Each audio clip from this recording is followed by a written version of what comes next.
Olunaku lwa leero lwa byafaayo mu Bwakabaka nga tukyaziza Pulezidenti w'omuzannyo gw'ebikonde mu ggwanga lino, President Muhanji. Tukyaliddeko olunaku lwa leero. Ekigendererwa ky'okukyala kuno okusooka kusala tuzize okutema naye empenda okulaba bwe tukomyawo ekitiibwa ky'omuzannyo guno omukulu ennyo mu ggwanga ne mu Bwakabaka buno. Nga ffenna bwe tukimanyi okumala ebbanga nti omuzannyo guno mukulu nnyo nga Uganda era gwatutuusa wala nnyo. Era nkakasa nti bwe kuba kwogera ku medals guyinza okuba nga gwe gukyasinza okutuleetera ettutumu ne medals ezikyasinza okuba ennyingi mu mizannyo gyonna gye tuzze twetabamu nga eggwanga. N'olwekyo Pulezidenti agenyiwaddeko wano okwebaza Obwakabaka emirimu egy'ettendo gye tukola, naye ng'ekisingira ddala obukulu tuzze okweggalira okulaba nga Obwakabaka twongera tutya okuzimba enkolagana eyannamaddala formidable structures kwe tuyinza okusinziira okuzimba omuzannyo guno wano mu Bwakabaka, tulyoke tusituke nga Obwakabaka nga bwe gwabanga edda, tuddeyo tumwegatteko ku level ya federation okulaba nti omuzannyo guno gugongera okutojjera n'okkula. Njagala okwebaza President okusooka okugenyiwalako wano. Ekyokubiri olw'omulimu ogw'ettendo gwakoze. Nsanyuka nnyo buli lwe ndaba omuvubuka nga yali mu nkasi naye ng'ate ndaba nti ebintu bitambula. Emabega eri tubadde n'ekizibu era abantu bajja kwebuuza nti lwaki Obwakabaka busikatiddemu okuzzawo omuzannyo gw'ebikonde. Abakoze nange okumala ebbanga bakimanyi nti njagala nnyo okukola ekintu ekina system and structures eziri function, ekizimbiddwako enkola ey'omuggundu etegeerekeka, ekitajja kugwanca nga kirina omusingi. Ate era njagala okukolagana nnyo ne federation gye nkakasa ng'ewummuza entalo n'eseesowaza emirimu.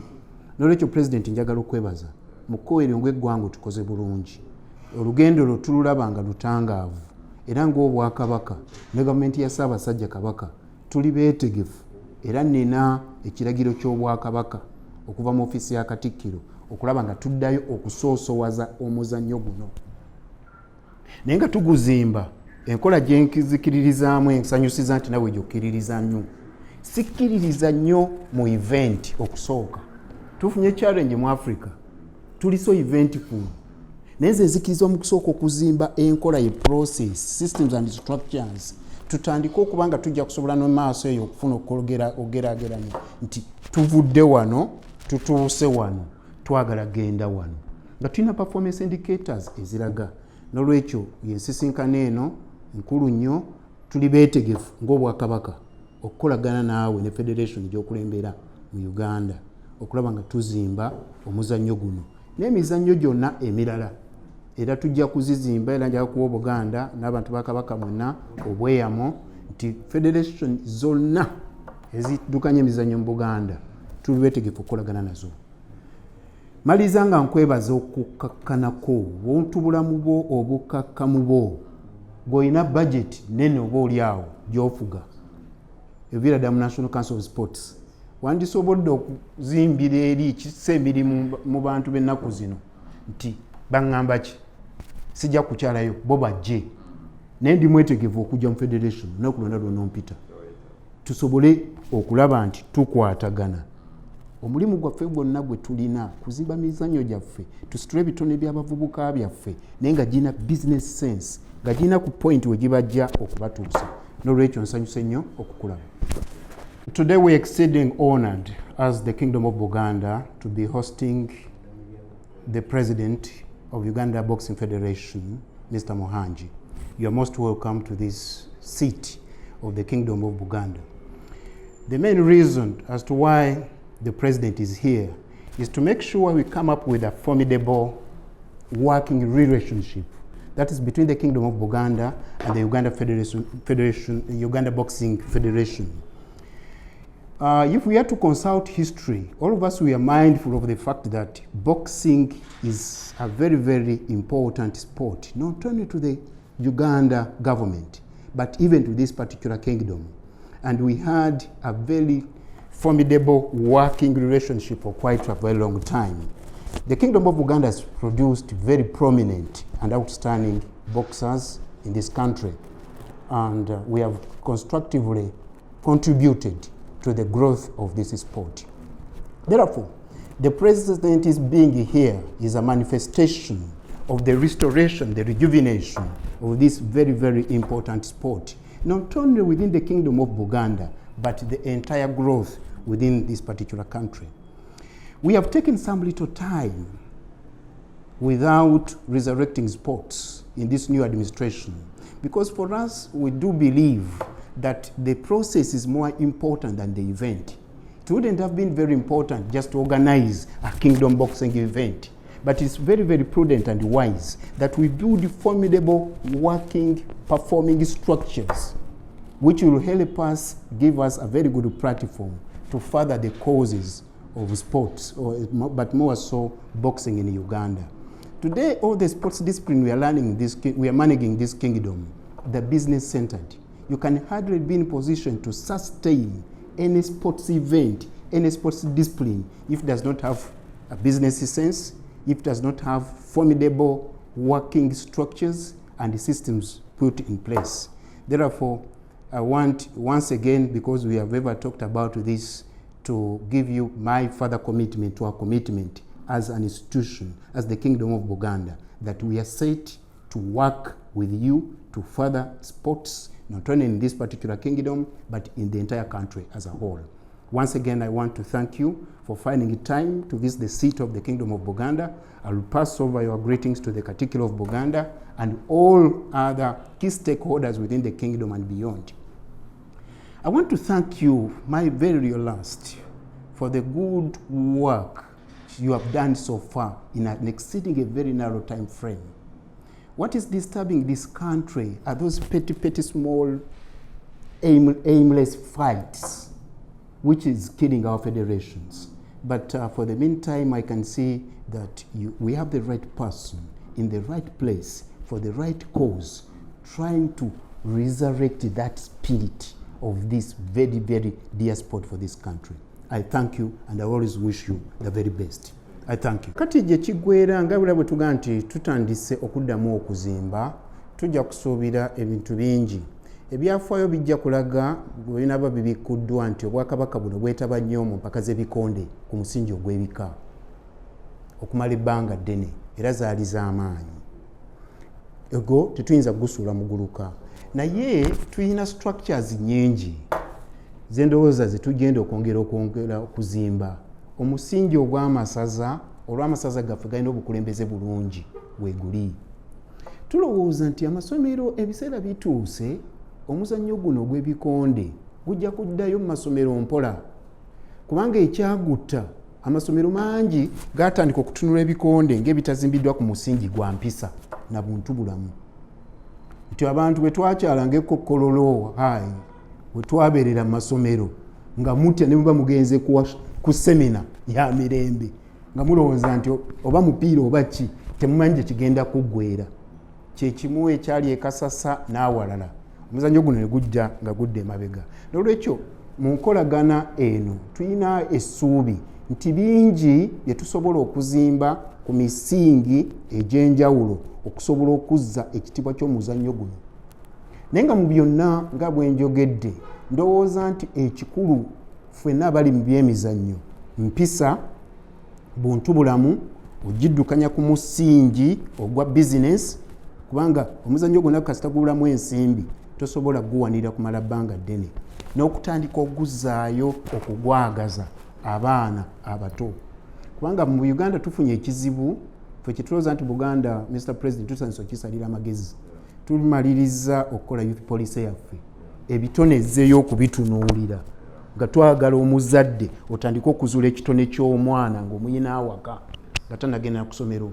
Tutunuulira nti wakati w'emyaka 13 ne 17 ekitone ekyo kyandibadde kiri prominent ng'omwana kiviiriddeyo ddala ng'omanye omwana wange asobola bikonde, asobola mupiira, asobola kudduka, asobola kuyimba, asobola kuba nnanga n'ebintu ebifaanagana bwe bityo. N'olwekyo tugenda kukolagana mu bintu bingi ebiwerako era mu kiseera ekituufu tujja kuba tubanjulira enkolagana gye tujja okuzimba. Ekirala kye twagala ennyo okuzimba ne federation erina technical capacity gye twazikako.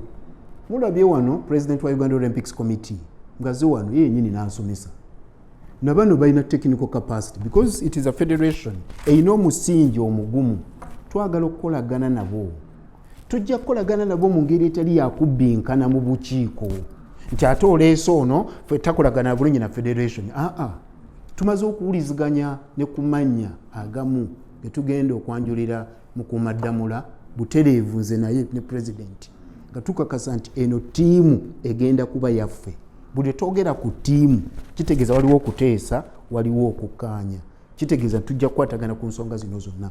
Njagala okukakasa n'okuwera ku maaso ga gavumenti ya Ssaabasajja Kabaka tuli bamalirivu okuzza omuzannyo gw'ebikonde nga tukolera wansi wa federation eddukanya omuzannyo gw'ebikonde mu ggwanga lino ekulemberwa President Muhanji.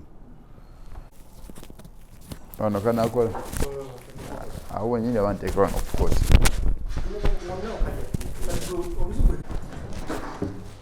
Danke.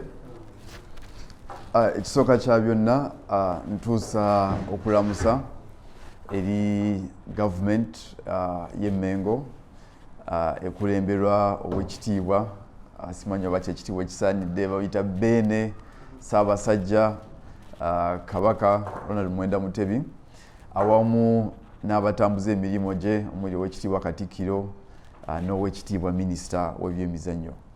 Ndi musanyufu nnyo okubeera wano Emmengo okuba ndoza gwe mulundi gwange ogusookedde ddala okubeera mu office weti office ennungi weti ate nga kimpeesa ekitiibwa nze ng'omunnauganda abeera mu nsi muno abeera mu Uganda okuba nga nfunye omukisa nange okutuulako mu office eno awali obwakabaka kuba ffe twakulanga nga tusoma ng'obwakabaka si ekintu ky'osemberera obusemberezi bwotyo kwegamba kiba kintu kya tutumu kintu kya value. So kiba kimpeesa essanyu okuba nga nange nsobodde okutuuka wano. Ensonga enkulu nnyo endeese wano first of all mpitiddwa mu butongole minisita w'ebyemizannyo ampise wano ne ttiimu ye gyakolagana nayo ng'omulamu omukulu nnyo gwakugezaako okutema mpenda ng'egye tugenda kuba nga tulwaninga omuzannyo gwa boxing mu bwakabaka bwa Buganda nga tutambulira wamu nga tugatta wamu kuba ojja kujjukira nti omuzannyo guno gwali gwasaanawo mu Kingdom olw'ensonga ezitali nambulukufu ku ludda lwaffe nga federation kwaba otunira abamu bagambanga nti omuzannyo ogwo gw'abantu bampisa mbi, omuzannyo ogwo gw'abawaze, omuzannyo ogwo gusuula abantu eddalu, kugamba ebintu byali bingi nnyo byayogera ku muzannyo guno. Kyamukisa mubi nti obukulembeze bwe twalina mu federation ennaku ezo tebwasobola kuvaayo kunnyonnyola na kumatiza ba stakeholders nga n'obwakabaka mu butwalidde nti mu butuufu omuzannyo gwali gwetaagibwa okuba nga gukyagenda mu maaso kuba ensonga zonna ze bali baaccusinga ku muzannyo ogwo ezisinga tezaali ntuufu naye nga time etuuse olw'enkolagana ennungi gye tugenda tuzimbawo wakati waffe nga federation n'Emmengo nti kati tutandise okwogera ku ngeri yakuzza omuzannyo guno mu mizannyo gya Kingdom n'obwakabaka bwa Buganda. So nze nsanyuse nnyo nti Kingdom yaffe actually obwakabaka yekuta ekifo ekyokumwanja ssaawa zino mu kukomyawo omuzannyo gwaffe mu bintu ebya Kingdom kuba Kingdom ezisinga tezinaba kuvaayo nnyo n'ekitulaga nti era Mengo ne Kingdom y'obwa Buganda ekyakulembedde mu kintu kino era nga tuli basanyufu nnyo nga federation n'okutuwa ekitiibwa ne bagamba nti mujje twatambule ffenna kuba bandisobodde okikola nga tebatuyise netwesanga tuli mu kusika muguwa ekiteetaagisa.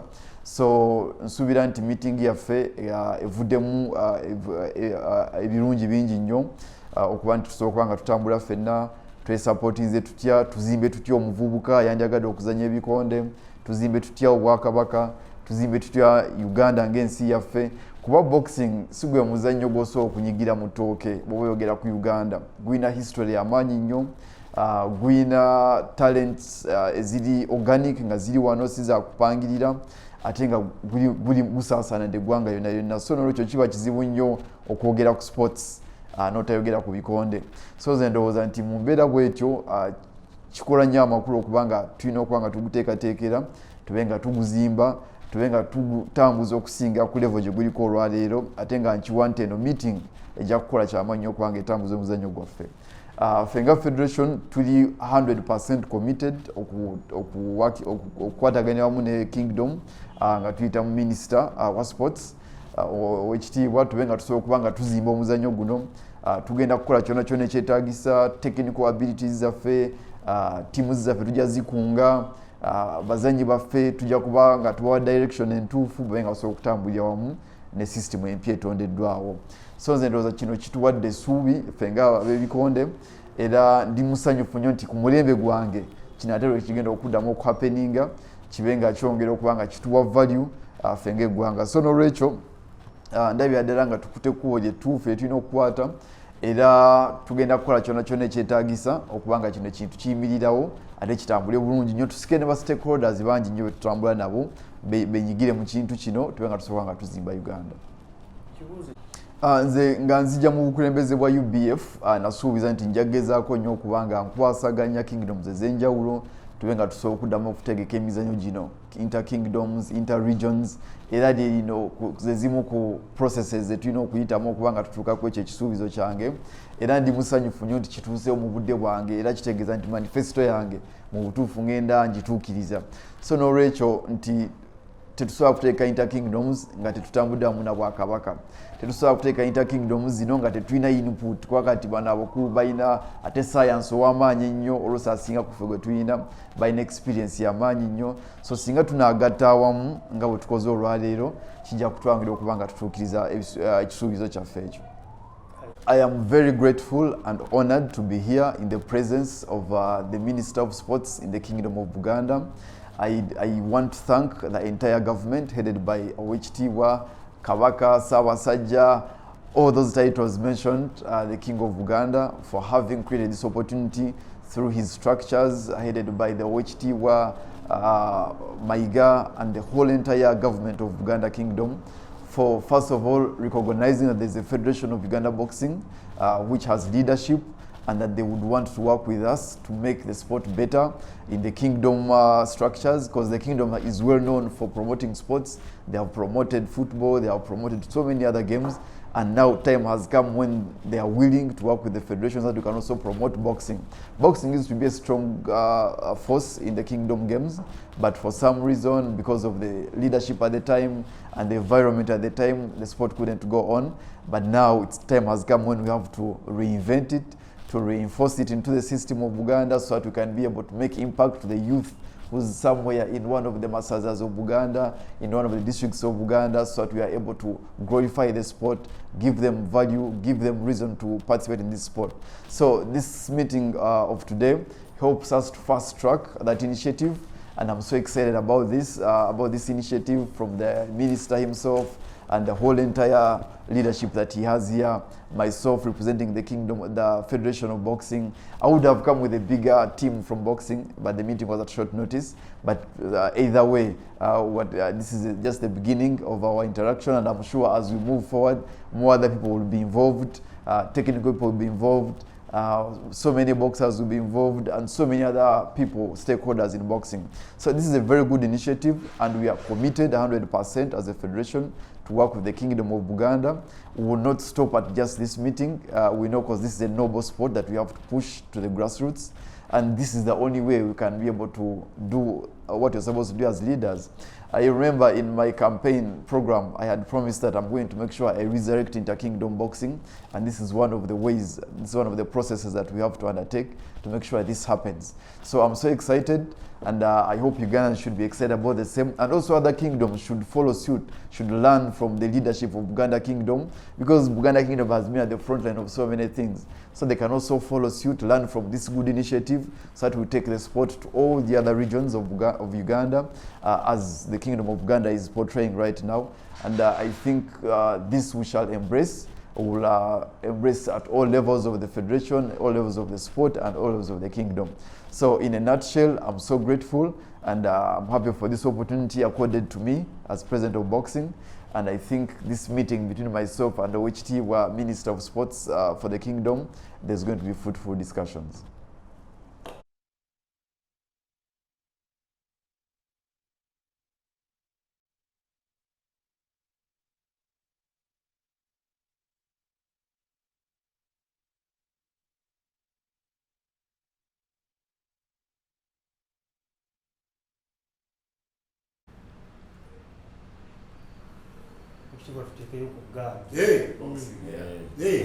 Tubenga bali mu kintu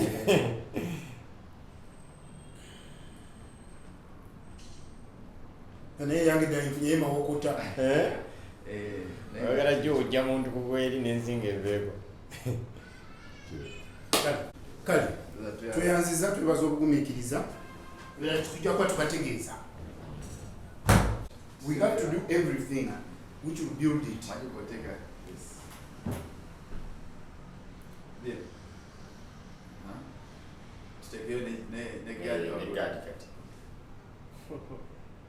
ekitiibwa ayinza okuba omuntu engumi n'avako n'omutwe naye mawokota weyawulanga